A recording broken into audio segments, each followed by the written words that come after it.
Sometimes the hardest part of a case isn't finding the person responsible. It's understanding why someone who suspected danger for weeks never said a word about it tied until it was almost too late. This case starts with a mother named Denise, a missing teenage daughter, and 3 weeks of silence that could have ended very differently. This is how we found her, and how justice finally caught up with the man responsible. I'm Marshall. This is another case I closed. And this is how it happened. 16-year-old Maya Reyes was reported missing by her school on a Monday morning when she didn't show up for 3 days in a row, and no one could reach her. Her mother, Denise, told the school she'd been staying with her aunt, but when the school called to confirm, the aunt said she hadn't seen Maya in over a month. That inconsistency is what triggered the missing persons report that landed on my desk that afternoon. When I sat down with Denise, she seemed nervous in a way that went beyond ordinary parental worry. She stuck to her story at first. Maya was with family, everything was fine. But something about the way she avoided eye contact told me she wasn't telling me everything she knew. I asked Denise directly whether anyone new had been around the house recently. She hesitated before answering, then mentioned her boyfriend of 8 months, a man named Curtis Boyle, who had moved in with them about 4 months earlier. She described him, at first, as a good man, just strict. But when I asked whether Maya and Curtis got along, she paused again, then said only that they'd had some disagreements. I asked to speak with Curtis. Denise said he was at work and wouldn't be reachable until evening.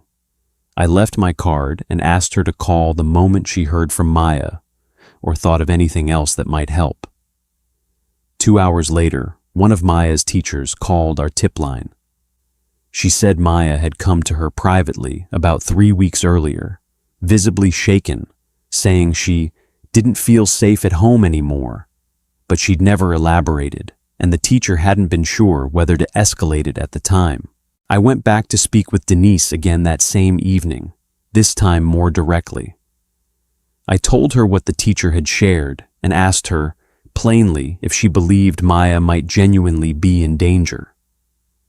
That's when she finally broke down and told me the truth she'd been sitting on for weeks.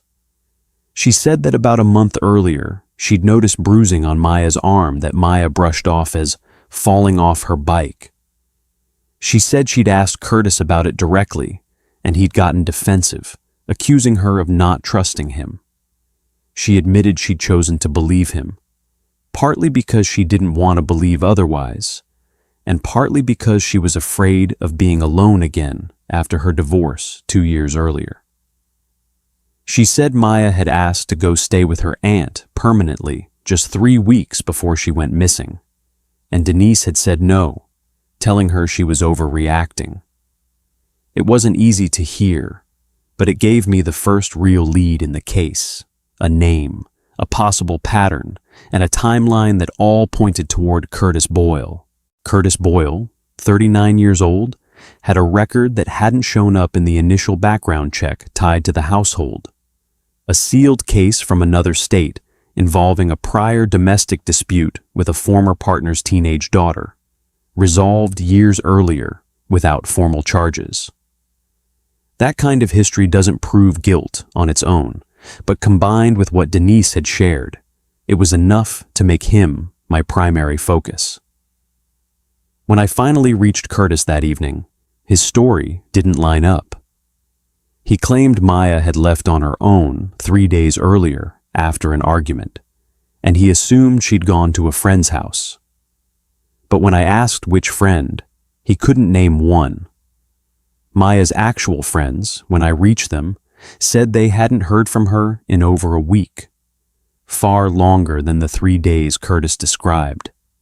I requested a warrant to search the family's home and Curtis's vehicle, based on the inconsistencies in his account and the information from Maya's teacher. It wasn't easy to hear, but it gave me the first real lead in the case, a name, a possible pattern, and a timeline that all pointed toward Curtis Boyle.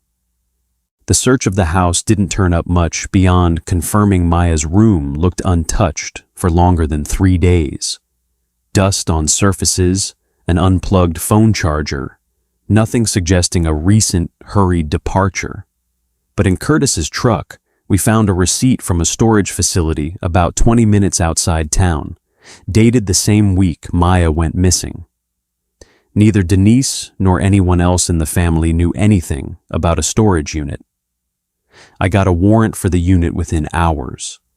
Inside, we found some of Maya's belongings: clothing, a backpack, her school ID, but no sign of Maya herself.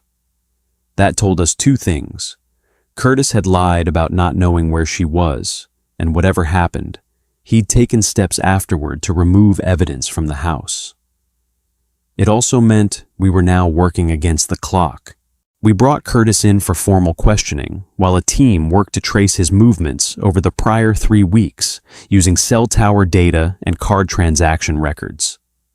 One transaction stood out: a payment at a small motel about 40 miles away, made under a name that wasn't his, but using a card linked to his account. I drove out personally with 2 other officers. The motel manager confirmed a man matching Curtis's description had rented a room roughly 3 weeks earlier for his daughter, paying in advance for an extended stay, and had been seen visiting periodically since. We found Maya inside that room, frightened but physically able to walk out on her own. She told us Curtis had convinced her to leave with him after their last argument, promising to help her get away from home for a while, then had kept her there, controlling when she could leave or contact anyone, telling her that if she reached out to her mother, no one would believe her over him. Maya was reunited with her mother that same night. In the months that followed, Denise made the decision to fully cooperate with the investigation and testify honestly about what she'd noticed and chosen to overlook in the weeks before Maya disappeared. A decision that, while difficult, strengthened the timeline prosecutors needed. At trial, the storage unit evidence, the motel receipts, the cell tower data, and Maya's own testimony built a clear picture of what had happened. Curtis Boyle was convicted on charges including unlawful confinement and endangering the welfare of a minor, and sentenced to 12 years. Denise testified as well, corroborating the timeline of the bruising, the argument, and Maya's earlier request to leave the house. Testimony that closed several gaps in the case. I've thought about this case a lot since it closed. Denise wasn't the one who hurt her daughter, but her silence in those final weeks gave Curtis more time than he should have had. She's said as much herself, publicly, since then, that she wishes she'd trusted her daughter's instincts over her own fear of being alone.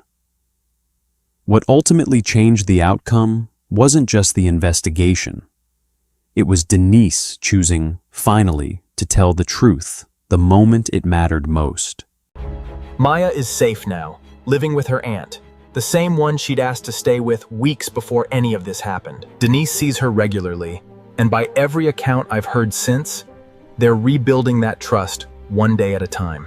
I'm Marshall. That's another case closed. If you believe justice should always win, hit subscribe. I'll see you in the next case.